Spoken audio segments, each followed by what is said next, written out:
Zdravo svima. Zdravo svima, ovdje Ivana i... Ovdje je Maki. Kako si? Dobro sam. We did it. Yes, we did it. Ja, ti? Umorna sam. Umorna. Radna. Ja, radna, da. Radna, in which case it is? That is not... Radna is actually an adjective. That means? Kakva radna. Like hardworking.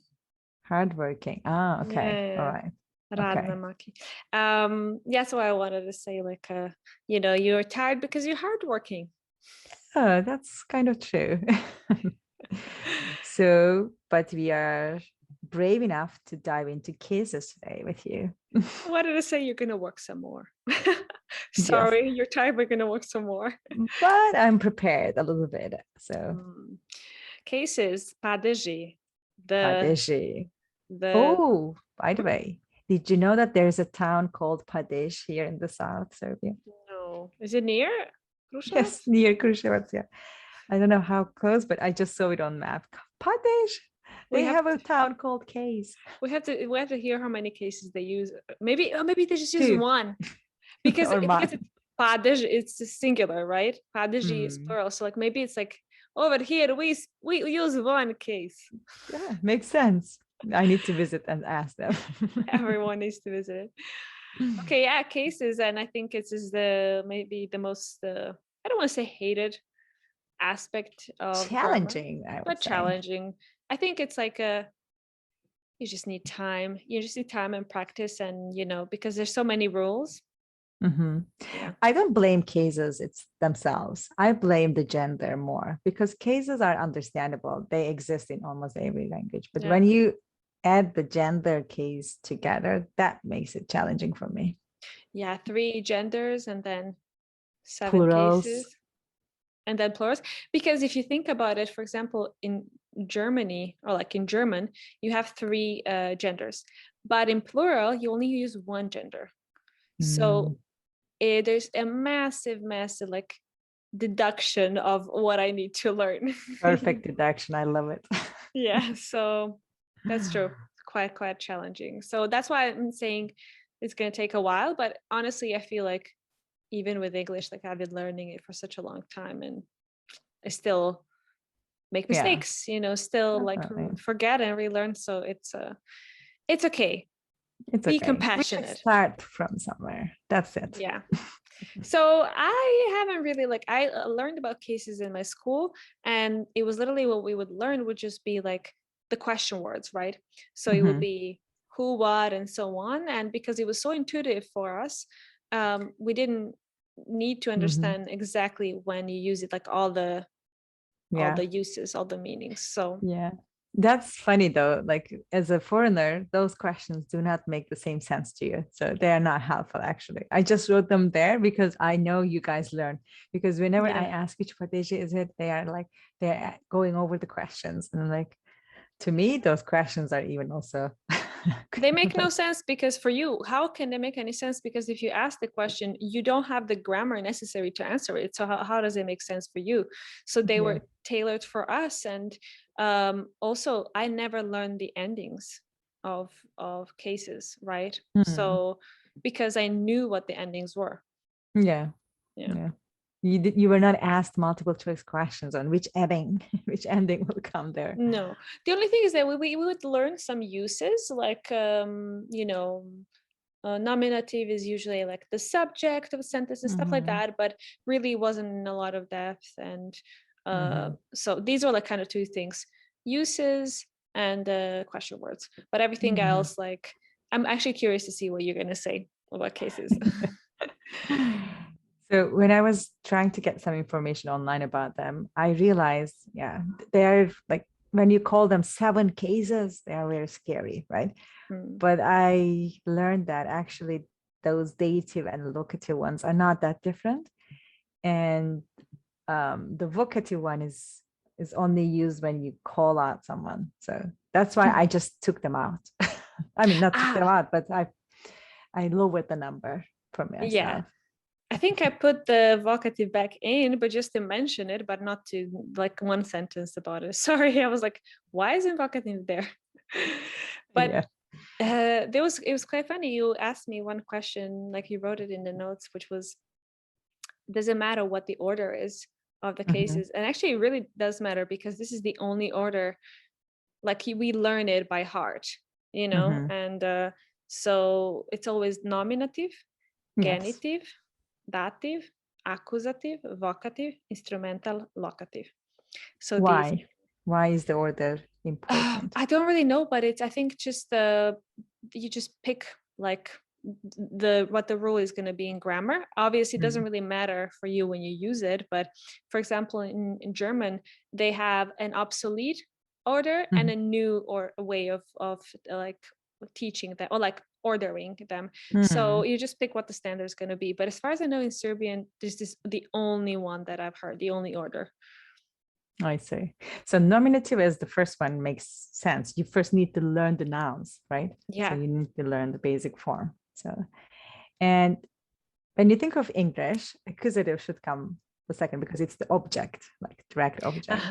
Yeah. That's why I was like, for me, I wanted to learn accusative first, but then I realized genitive is used differently in Serbian. So let's go for genitive in the second place. Yeah, I think genitive is really useful, you know. By the way, did you want to mention these things before, in the intro, before we start naming them, or do you want to give some tips as a learner, like before we start talking about? Yeah, actually, my tip was, like I said, first of all, try to put them in, try to lower the number, like try to put them in similar, find the similarities in between, and then work on them that way. So instead of diving it one by one, so try to categorize them. Was useful, kind of useful for me. At least I wasn't scared after doing that. And the one interesting thing, what you said is like dative and locative have the same form. I never thought about that ever. And only when I checked the forms, like later, I was like, oh, wow, it is the same form. Right? Dative and locative, if I'm not mistaken. Yeah. Okay. So the first one that we're going to talk about, because nominative, we're not going to talk about nominative, right? So yeah. So genitive, you wrote the case for prepositions. And yes, this was the important aspect of it for me, because I never thought of genitive for prepositions, like in Turkish or in English. But now when I learned it, I was, wow, enlightened. And if you're interested in more information, we're going to put all of the prepositions in the transcript on Patreon, so you can check that out. But we don't want to overwhelm you right now with all of this. So we use genitive. I wrote down like 2 uses. Obviously it has way more. We're not going to focus on everything. So I wrote possessions or belonging, or possession belonging, or a part of something. You remember like kafa, cafe. And origin. So these are some of the most important uses for me, more frequent ones. Yeah. So what do we mean by possession? Well, belonging is like, this is my mom's house. When you say that, you need the genitive form in Serbian. Ovo je kuća moje mame. Moje mame. Yes. Mama od koga, čega? Od mame. Sorry. Oh, we didn't mention the questions, but we can mention them separately. Okay. Yeah, Koga, Čega. What does it mean? What do they mean? So I can try to translate it literally, but honestly, in the context, it only makes sense. Od koga, so koga, čega, or od koga, od čega means from whom, from what. From whom, from what. Yeah. Or of whom, of what, maybe. Or of whom, yeah. Because od for me would always be like more used as from, but in this context, it will probably be of. Okay.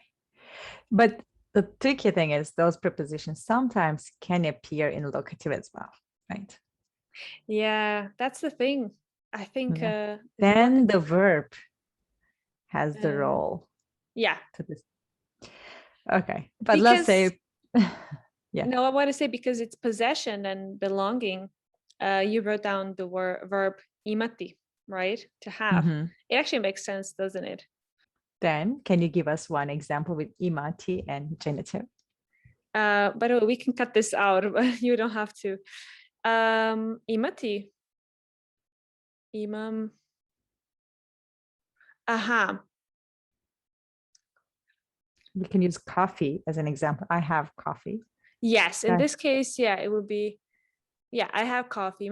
I have a lot of coffee. Imam puno kafe. Imam puno kafe is genitive. Yeah. Koga Imam šta puno kafe. kafu? Koga čega od kafe? Yes.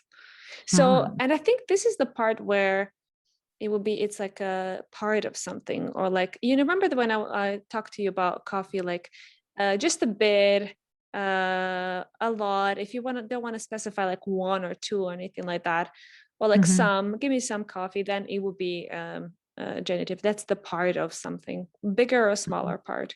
Okay, so I don't have any coffee, then it would be genitive again, like nemam. No, nemam kafe. Nemam kafe. You can say nemam kafe, nemam kafu. It's fine. Both are fine. Yeah. Okay. And then we actually have, so this is the genitive. So this is like part of something, origin, possessions, belonging. Can we move to dative? Yeah, we can. Okay. Dative, again, also is used with some prepositions. And it's usually used as like an indirect object. Yes. Another one that I know is quite frequent is for directions.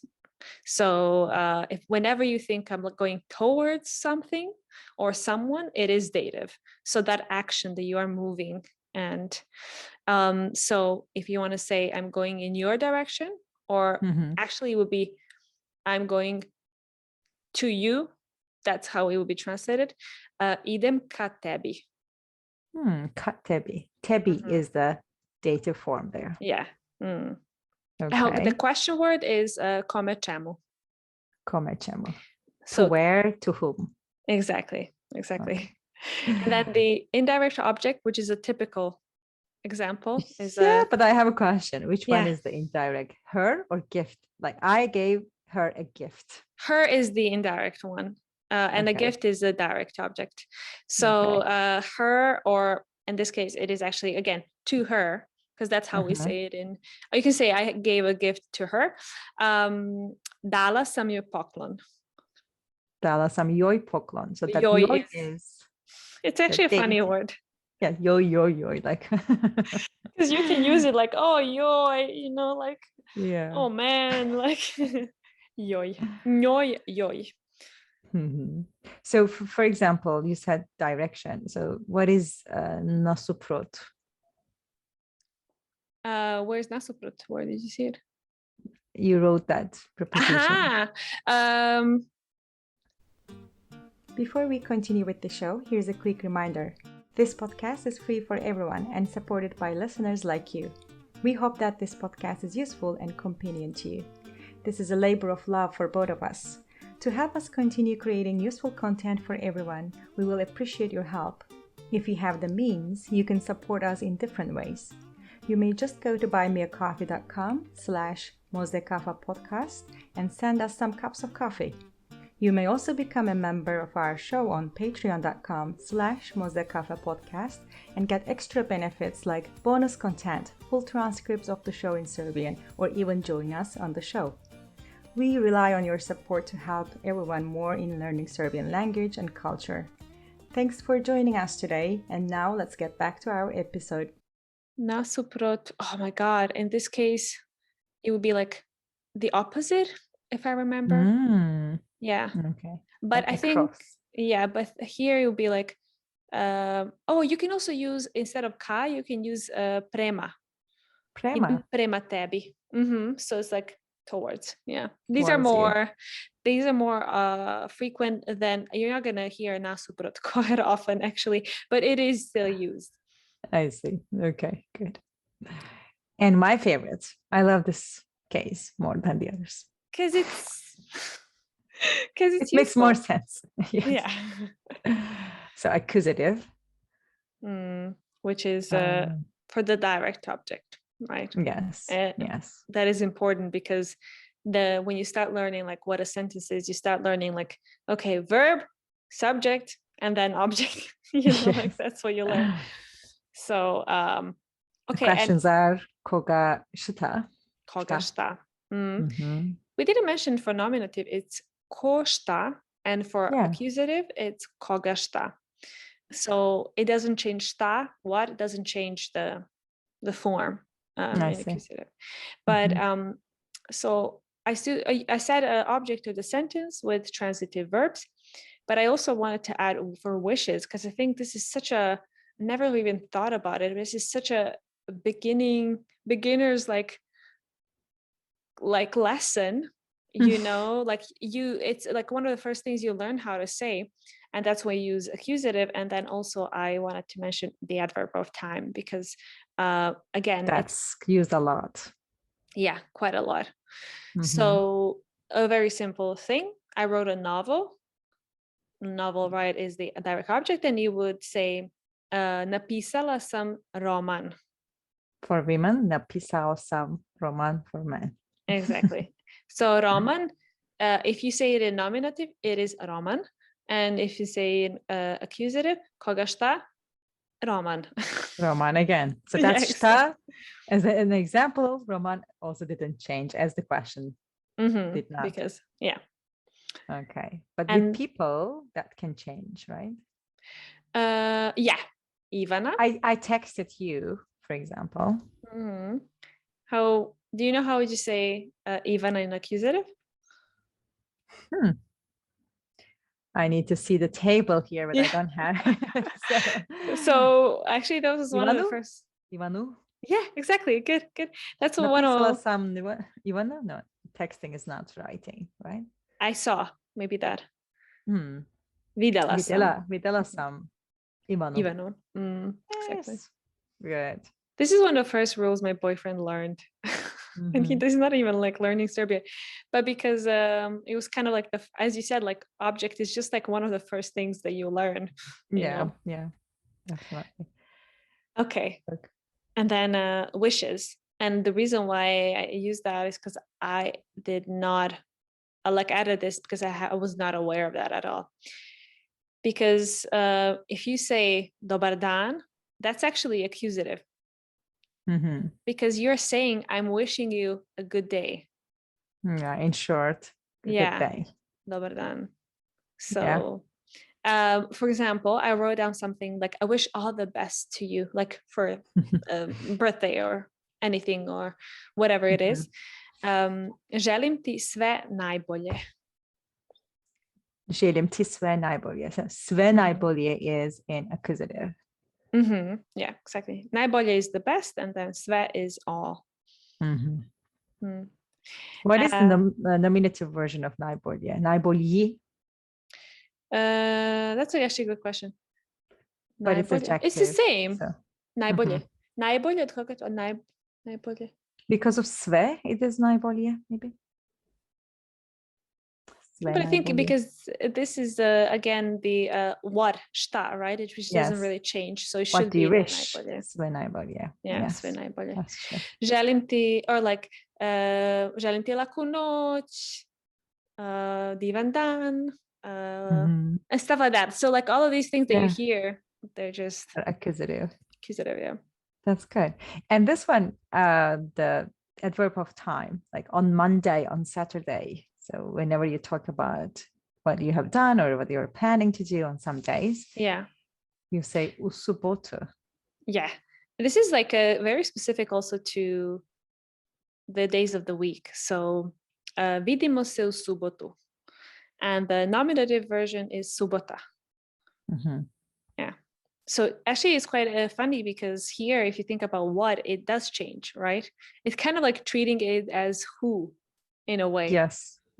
Subota u subotu. See you on Saturday. Do all the days have u suffix, like u nedalju, u petaku? No, it's petak. It doesn't change. Well, let me see. U ponedeljak, u utorak, u sredu, u četvrtak, because it's sreda, right? The ones ending with ak, we're not changing. So if it ends with a consonant, then yeah, no. So if it is only if it's like, then it changes to u. I see. U četvrtak, u petak, u subotu, u Nedjelju. Yay! Exactly. So it's usually for feminine nouns, like ending in a. That's good. Okay. And then vocative, of course, it's just to say hi, like greet or call someone. So you can say, we usually use Ciao, Ivana. Actually, for me, it wouldn't work even. Ivana is for guy. Yeah. Ivan, Yeah. and then ciao, Ivana. Yeah, exactly. We usually use it's not a question word, kind of, but we say hey, like hey, like hey you, hey you. So that will basically be it. So also you can, if you want to say, oh, desi Maki, that's Maki doesn't change as well. No, it doesn't. So a lot of like the names don't change. Actually, I think a lot of the let me think I guess when you call mom, dad, or like when you call them, then they need to change, right? No, because I think it's the words that end in, now I forgot the rules, but I think it's the words that end in a that don't really change. So ciao or desi, Ivana, Jovana, Marina, whatever, they don't change. A lot of the guys' names, right, change because they end in a consonant. That's true. But wait, there are some certain exceptions for the words that end in a, and these are like, there's a specific accent which we're not going to discuss today, but it's Maya and Sara. Hey, or desi Saro. Hey, Mayo. It's this like accent that we have. Yeah, I know. It's a bit prolonged. Yeah, Mayo. So that's when you have it. So how would you say hey mom? Zdravo mama. Mama. So you don't, okay, mama stays mama. But it is interesting because I have a friend, Ljubica, and it ends in a. I would say ciao Ljubice. Only you or everyone? No, everyone. It's okay. Normal. Okay. It's a rule. But Ljubice, Slavice, maybe the Ilice, sound affected? Maybe it is that. Maybe that affected. I'm not quite sure. Okay. All right. Okay. What about instrumental? Is it difficult? I like that. I like that because it's sa. Sa is used a lot with. Yeah. So the question is with whom, with what? Yes. And scheme, stream. Scheme, stream. Yeah, you can say sakim's. Actually, that was a debate. Some people have used a slightly different. What was it? Preposition. So someone said that they learned sakim, chime.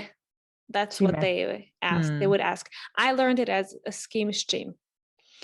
So that's why you have sa or sa, which is shortened, and you use it for like if it's a thing that you're using something as an instrument. So that's when you should use it. But if it's with people, then it's a company. Yeah. So yeah. So for example, to go somewhere by bus, by train, by car. In this case, that's an instrument. Instrumental. Yes. So that's an instrument, and then you would say, I came by bus, došla sam autobusom. So autobus becomes autobusom. So that som suffix is instrumental. Yeah. And then if you want to say I'm meeting my friends, then it would be nalazim se, that's meeting, sa drugovima. With friends, sa drugovima. And they're not instruments, but they're actually a company, right? Yes. So. Okay. Locative now, which is where, the question, right? Oh, that one is quite difficult because prepositions are so different in every language. They have no rules, but here you would ask questions like, that's how I learned it, by the way. O kome, na čemu. And the reason for that is o kome means about whom, So probably talking about someone, right? And then actually not probably, but definitely. And then na čemu is on what.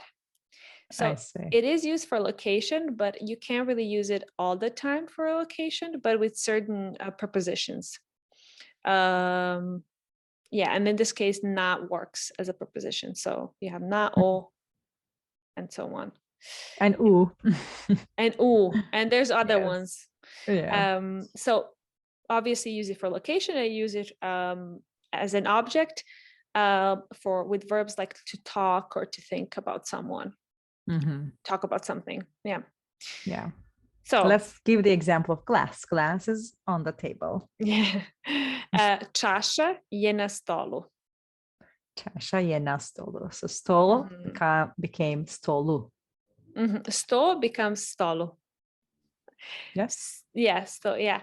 And then I'm just thinking, because I tried to write some example for location without a na, and I realized that it wasn't locative. So I was like, oh, okay, so it's just specific. Let me think about it. So u Kruševcu would be. It would still be accusative because it's u, right? U and na are and o are for, sorry, what do you say? Accusative, locative. No, I didn't mean accusative. Locative. Locative. Yeah. So maybe, if you want to say next is something, you cannot use a locative, right? So it does have its limits. That's why we use o come na čemu. So you know already which prepositions. So, and if you want to say that you talked about something, then, for example, we talked about work. Pričali smo o poslu. O is about, o poslu. So posao became poslu. Posao, yeah, that one is quite difficult, actually. Like stos, it's the same to me. Stolu, poslu. That's true. Sto, posao. Yeah. So they all both end with o, and then they are irregular. So blue. Okay, let me think about. We talked about you, ti, right? O kome, na čemu, tebi. Pričali smo o tebi. Tebi. Yeah. Okay. So it's probably just depends on the ending, right? How we talked about language, let's say. So pričali smo o jeziku. Yeah. Okay. Jeziku. Oh, jeziku, exactly. Okay, good. Good. That's it for the cases. We will write, of course, these sentences on our Instagram and on Patreon in detail.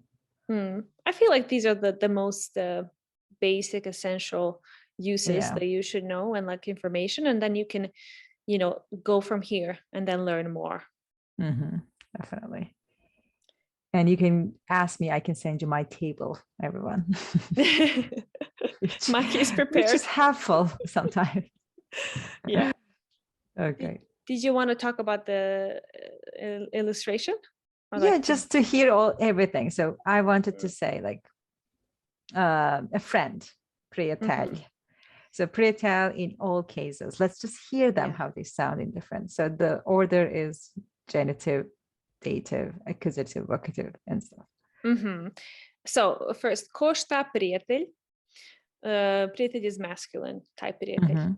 And then genitive. Okay. And this one is belonging. Peter does not have a friend in this case. I mean, you can say does not have friends, right? But we want singular. Petar nema prijatelja. Od koga, od čega, od prijatelja. So dative, which is direction. Writes to his friend. Petar writes to his friend, will get dative. Petar piše svom prijatelju. Svom prijatelju. And this is a tricky one. And we have to talk about this episode. Svom. This is a tricky I word. know. Okay, piše, so writes to his friend. Okay. Accusative, which is sees his friend. Petar sees his friend. Petar vidi svog prijatelja. Aha. Koga šta Prijatelja. prijatelja. Okay. And if And you, then yeah, vocative. Peter calls his friend. Hey, friend. Yeah. So I wrote down shouts because of like calls. Zove, oh, maybe calls zove, yeah. Petar zove, I wrote down shouts, viče. Hey, prijatelju. Okay. Prijatelju. Yeah. All right. Instrumental, right? And this is for company. Yeah, Peter, sees his friend with a woman. Wait, you wrote down sees a woman with his friend. Yeah, sorry, sees a woman with his friend. Yes. Okay. Vidi ženu sa svojim prijateljem. Yeah, with his friend, because we are not changing the friend. Exactly. Right. Exactly. Oh, wait. Vidi ženu, koga šta, ženu sa svojim prijateljem. And prijatelj is, that's an instrumental. Yes, with whom? Yeah. With his friend. Yes. Yeah. And then locative. So Peter talks about his friend. Yeah. Petar, we can say Petar govori or priča o svom prijatelju. O svom prijatelju. Yeah. Koga šta? You see, dative and locative are the same. I'm just checking. Oh, even in vocative, it's prijatelju. In this case, this is not a rule, but accidentally it became hey prijatelju. And genitive and accusative, like prijatelja. You see lots of similarities. Yeah, that's the thing. I mean, it's kind of like easier because, you don't have so many suffixes, but then again, you probably mix up, okay, which ones are the same? Is it accusative with genitive? Oh, no, it's not. Okay, like, and then maybe you can like get a bit mixed up. But I would really suggest just to really focus on the uses rather than like the forms, because if something is really like frequent, if you use it quite often, then it's going to become really logical in your head, and it's going to become more automatic rather than just focusing on all the exceptions or like all the possible uses that you can have. Just focus on the ones that are useful for you right now. Yeah, definitely. And that's why I wanted to have this illustration, because then they can make their own sentences in like with the same subject or object in different cases, so that they can have the general picture. And you're gonna get quiz on Instagram. Yeah, a hard one. Okay, so hvala ti puno, Ivana. Nema na čemu. Uvek. Uvek. Yeah. Always. Thanks a lot, and see you in the next one. Vidimo se.